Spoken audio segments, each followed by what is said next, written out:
వచ్చు ఆ పైకి మరి వెంటనే వాటిని లిఫ్ట్ చేసినట్టయితే బ్రహ్మాండంగా ఎల్లంపల్లి దాకా నీళ్లు పోతాయని చెప్పి వాళ్ళు చెప్తా ఉన్నారు. ఇంక ఎల్లంపల్లి నుంచి పైకి మొత్తం సిస్టమ్ నింపుకోవచ్చు. రాబోయే 100 రోజుల్లో 200 టీఎంసీలు నింపొచ్చు. ఇది నా లెక్క కాదు, మా పార్టీ లెక్క కాదు, మా నాయకత్వం లెక్క కాదు, అధికారుల లెక్క, ఇంజనీర్ల లెక్క. ముఖ్యమంత్రి గారికి ఇవి ఒప్పుకోవడానికి బేసిస్ అడ్డం వస్తున్నది. మేడిగడ్డ మూసేయాలని మేము అన్నామని ఆయనకి మేము ఆడ పోతే కోపం వచ్చింది. మేము కన్నెపల్లికి పోగానే కోపం వచ్చింది ఆయనకి. ఎందుకంటే బండారం బయటపడ్డది. ఆడ వరద నీరు పోతున్నది, నీళ్లు పోతూనే ఉన్నాయి, గోదావరి నీళ్ళు. ఎల్నీనో అని చెప్పి తప్పించుకుందాం అనుకున్నాడు. కానీ నీళ్లు కిందికి పోతున్నాయా, సముద్రంలో కుత్తగా పోతున్నాయి. పంపులు చాలు చేయంటే పంపులు చాలు చేసి బంద్ పెట్టిండు. ఆంబోతు లెక్క రంకెలు వేస్తూ ఉన్నాడు. నోటికొచ్చిన బూతులు, నోటికొచ్చిన మాటలు, బుర్ర తక్కువలని, లుచ్చా రాజకీయాలని. నేను ముఖ్యమంత్రి గారినే ఉటంకిస్తూ ఉన్నాను, నేనేం కొత్తగా ఆయన తిట్టట్లేదు.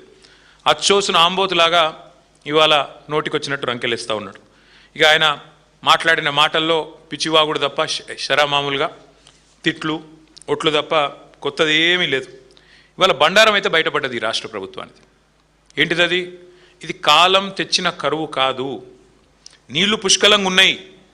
ఏ పాయింట్లు అయితే నీళ్లు ఉన్నాయో ఆ పాయింట్కి తీసుకుపోయి మరీ చూపెట్టినాం. ఈ రాష్ట్ర రైతులు చూస్తూ ఉన్నారు. మమ్మల్ని అడ్డుకున్నా, అరెస్టు చేసినా అక్కడ దాకా పోయినాం. 7 గంటలు ప్రయాణం చేసిపోయినాం. పోయి చూపెట్టినాం. ఇగో నీళ్లు 1,00,000 క్యూసెక్కులు నీళ్లు కిందికి పోతున్నాయని చూపెట్టినాం. 1,00,000 క్యూసెక్కులు అంటే 9 టీఎంసీలు. 9 టీఎంసీలు రోజుకి 9 టీఎంసీలు కిందికి వృధాగా పోతా ఉన్నాయి. 9 టీఎంసీలలో కేవలం నువ్వు లిఫ్ట్ చేయాల్సింది 2 టీఎంసీలే. ఆ 2 టీఎంసీలు వచ్చే 100 రోజులు నువ్వు లిఫ్ట్ చేస్తే అన్ని రిజర్వాయర్లు ఎస్ఆర్ఎస్పితో సహా, మిడ్ మానేరుతో సహా, లోవర్ మానేరుతో సహా మొత్తం గోదావరి సిస్టంలో ఉండే మల్లన్న సాగర్, కొండపోచమ్మ సాగర్, రంగనాయక సాగర్, అన్నపూర్ణ, మలక్పేట, బస్వాపూర్ అన్ని నింపొచ్చు. సుభిక్షంగా గోదావరి మీద ఆధారపడ్డ 6-7 జిల్లాల, ఉమ్మడి జిల్లాల రైతాంగం వ్యవసాయం చేసుకోవచ్చు. బ్రహ్మాండంగా పంటలు పండించుకోవచ్చు. కరువుతో నిమిత్తం లేకుండా ఇది చేయవచ్చు. కానీ మీరు ఎట్లా ఉన్నారు రేవంత్ రెడ్డి గారు అంటే, మేడిగడ్డ కొట్టుకపోతుంది అంటాడు. ఏది గేట్లు దించితే, మేము అనలేదు అసలు గేట్లు దించాల్సిన అవసరమే లేదు, కానీ గేట్లు దించితే మేడిగడ్డ కొట్టుకపోతుంది, భద్రాచలం రాముడికి ముప్పు వస్తుందని మాట్లాడుతున్నాడు రేవంత్ రెడ్డి గారు. రేవంత్ రెడ్డి గారికి ఇంకొక విషయం కూడా నేను చెప్తా ఉన్నా, అవగాహన పెంచుకోండి. 2022 జూలై 15 అంటే దాదాపు ఇదే సమయం 4 ఏళ్ల కిందట భయంకరమైన వరద వచ్చింది గోదావరిలో.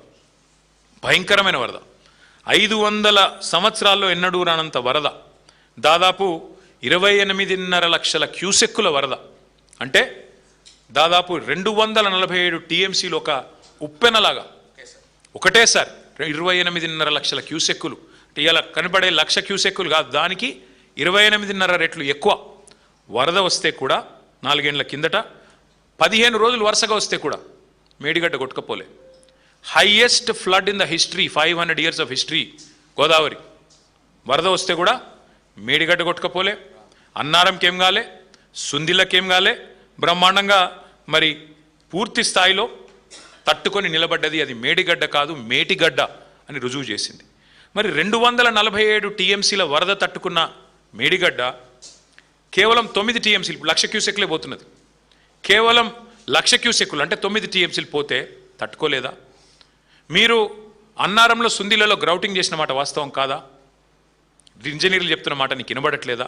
ఇది వాస్తవం కాదని నేను అడుగుతా ఉన్నాను. అంటే ఈ సిగ్గు లేకుండా అసలు మేము బ్యారేజ్ మేడిగడ్డను ముట్టుమనే అంటలేం, గేట్లు దించుమనే అంటలేం.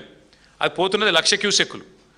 ఆనాడు మరి 15 రోజుల పాటు 247 టీఎంసీల నీళ్లు రోజు వచ్చినా తట్టుకున్న భద్రాచలం ఇవాళ 9 టీఎంసీలకు 1,00,000 క్యూసెక్కుల ప్రవాహానికి కొట్టుకపోతుందంటే నువ్వు పిచ్చోనివా, మంచోనివా, నువ్వు ఏంటిది నువ్వు అనేది ఒకసారి రాష్ట్ర ప్రజలే, రాష్ట్ర రైతులే ఆలోచన చేయాలని చెప్పి నేను కోరుతాను. ఇది నా లెక్కలు కాదు, ఇది కూడా సిడబ్ల్యూసీ లెక్క అని చెప్పి కూడా నేను మీకు విజ్ఞప్తి చేస్తా ఉన్నాను. అట్లాగే ఇంకొక మాట కూడా మీకు చెప్పాలి. ఇప్పుడు ప్రజల్ని భయపెట్టడానికి, ప్రజల్ని భయభ్రాంతులకు గురి చేయడానికి, కాళేశ్వరం మీద శరామామూలుగా బురద జల్లడానికి పనికి మాలిన మాటలు మాట్లాడుతున్నాడు. ఏమంటాడు? 2022 వరదల ఫోటోలు చూపెట్టి అప్పుడు కన్నెపల్లి పంప్ హౌస్ మునిగింది అని చెప్పి అడ్డమైన మాటలు మాట్లాడుతున్నాడు. నేను వారికి చెప్పేది ఒకటే, ఇప్పుడు రెడీగా కన్నెపల్లిలో బటన్ నొక్కితే మోటార్లు పనిచేస్తాయి. పంప్ హౌస్ మంచిగా ఉంది, పాపం ఇంజనీర్లు కష్టపడుతున్నారు, నువ్వు పట్టించుకోకపోయినా వాళ్ళు మెయింటైన్ చేస్తున్నారు. ఒకవైపేమో నీళ్లు లేక రైతులు ఏడుస్తుంటే అదో విషాదం అనుకుంటే, నువ్వేమో ఒక పైశాచిక ఆనందంతో, సాడిస్టిక్ ప్లెజర్తో నీళ్లు ఉండి నీళ్ళు ఎత్తక మా మీద కోపంతో ఇష్టం వచ్చినట్టుగా వ్యవహారాలు చేస్తారు.